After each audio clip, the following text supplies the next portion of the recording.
गरीब साध साध सब नेक हैं, आप अपनी ठोरे। जो सतलोक ले जावेंगे वो साधु कोई और।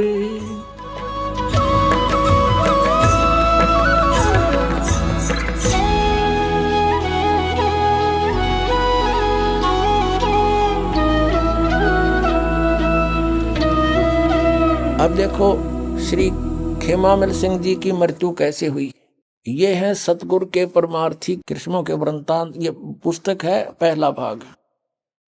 इसके संग्रह करता है ये वर्तमान में जो गद्दी पर बैठे हैं डेरा सच्चा सौदा सिरसा के श्री गुरमीत सिंह जी। और ये कहाँ से छपा है मुद्रक? इंद्रसेन प्रबंधक परमार्थ उपदेश प्रिंटिंग प्रेस डेरा सच्चा सौदा बेगू रोड सिरसा हरियाणा भारत से। अब इसके आपको दिखाते हैं। ये है श्री खेमामल सिंह जी और 31 पृष्ठ पर आप देखो। बेपरवाह जी यानी इनके जो खेमामल जी को ये शहनशाह बेपरवाह नाम से पुकारते थे। बेपरवाह जी वहां के एक प्रेमी की कार में बैठकर पहाड़गंज में एक डॉक्टर की दुकान पर चले गए। आप जी के साथ सिरसा शहर का प्रेमी गोविंद मदान तथा 3-4 और प्रेमी भी थे। नीचे आ जाओ।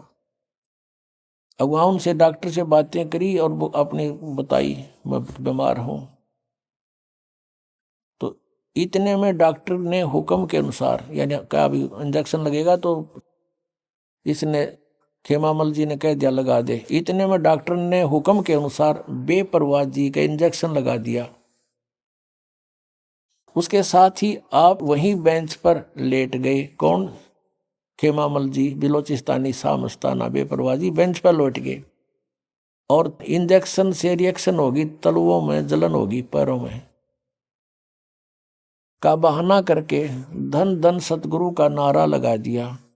अर्थात 18 अप्रैल 1960 को सुबह 10:15 पर अपना पंच भौतिक शरीर छोड़ दिया। छोड़कर अनामी देश में जा समाये।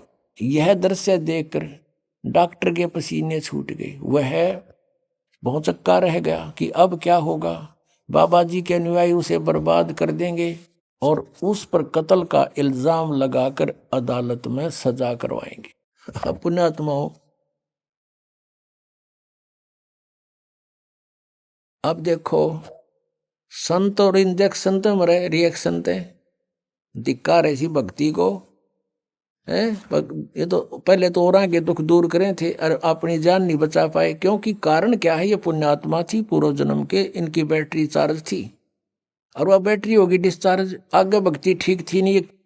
उसके शेष थे सावण सिंह जी के। सावण सिंह जी ने वही ज्ञान उसका शिवदयाल जी वाला ही था। अब शिवदयाल जी की क्या दुर्गति हुआ भी दिखाऊंगा।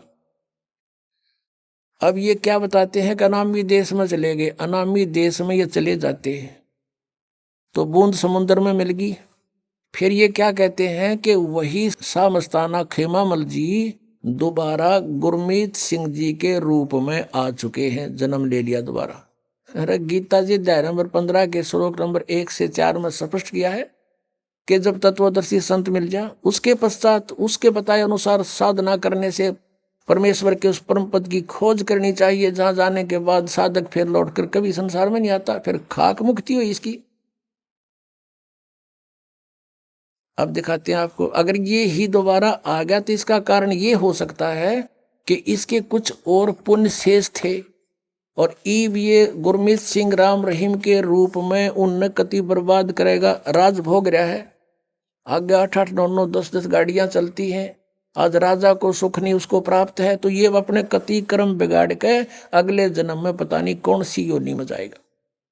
अगर वही आ गया है तो ये देखिए फिर इसकी मोक्ष के होया, अड़े धक्के खाने हैं फिर। अब ये भी स्पष्टीकरण देते हैं आपको। अब ये वही पुस्तक है पृष्ठ 56 पे श्री हजूर महाराज जी मौजूदा सरकार के पावन जीवन दर्शन। परम पूज्य श्री हजूर महाराज यानी गुरमीत सिंह जी का जन्म 15 अगस्त 1967 मंगलवार को हुआ, यानी बलोचिस्तानी शाह मस्ताना की मृत्यु के 7 वर्ष बाद। अब यहाँ क्या बताते हैं कि हजूर परम पिता मौजूदा सरकार यानी गुरमीत सिंह जी के अवतार धारण करने के संबंध में सिरसा शहर का एक पुराना साधु नियामत राम जी, जो कि शहनशाह मस्ताना जी का पाठी रह चुका है, ने शहनशाह मस्ताना जी का वचन इस प्रकार बताया कि शाह मस्ताना जी ने अपना चोला बदलने से पहले 2-3 बार जनवरी 1960 में इस तरह से वचन फरमाए, हम 7 साल के बाद तीसरी बाडी के रूप में फिर आएंगे। मस्ताना जी के उपरोक्त वचनों की उस समय तो किसी प्रेमी को समझ नहीं आई, परंतु इस वचन का भेद तब खुला जब हजूर पिता गुरमीत सिंह जी महाराज के अवतार धारण कर लेने की तिथि 15 अगस्त 1967 की पता चला। ये वचन सन 1960 में फरमाए थे, 1967 में पूरे 7 साल होते हैं। अपने आत्माओं, ये है इनकी कहानी। यदि वही आगे है तो मोक्ष की तो है इनका। अब ये कहें कि ये तारण खातिर आए हैं, ये तो डबाउन खातिर आ रहे हैं, नाम तीनों गलत। कहेगा पता नहीं, ये तो फिर डबाउन आ गया। इसका मतलब तो ये हुआ, कहने का भाव ये है कि ये पिछले जन्म के पुण्यकर्मी प्राणी हैं, अपना जीवन नष्ट कर रहे हैं और साथ में अनुयायियों को भी बर्बाद कर रहे हैं। दास सिर्फ आपको आगाह कर रहा है, इनका कोई दुश्मन नहीं, मेरा कोई ये हक लेते नहीं। उद्देश्य यह है कि परमात्मा ने इस दास की सेवा लगा दी, सच्ची कहूँ, सत्य बताऊं, सत्संग सुनाऊं। ये सब सत्संग में ही आते हैं। कबीर परमेश्वर स्वयं आए थे। उस समय के सभी ब्राह्मण गुरुओं, ऋषियों और काजी और पंडितों की ऐसी तरह अज्ञान के खाल उतारा करते थे, और वही दास की ड्यूटी ला दी। दास तो सच्चाई कहेगा और समाज को यह स्वीकार करनी पड़ेगी। 10 दिन पीछे देख लियो, फिर पछताओगे जितना लेट हो जाओगे। और इन संतों को भी चाहिए ये विचार करें इस बात को, मान बड़ाई में नहीं अपना जीवन बर्बाद करना चाहिए। पीछे गई सो गई, मोक्ष प्राप्ति के लिए जीवन मिला है, उसी के लिए प्रयत्नशील है, फिर सतमार्ग पर क्यों ना चलें? कुमार्ग पर जाने का क्या फायदा?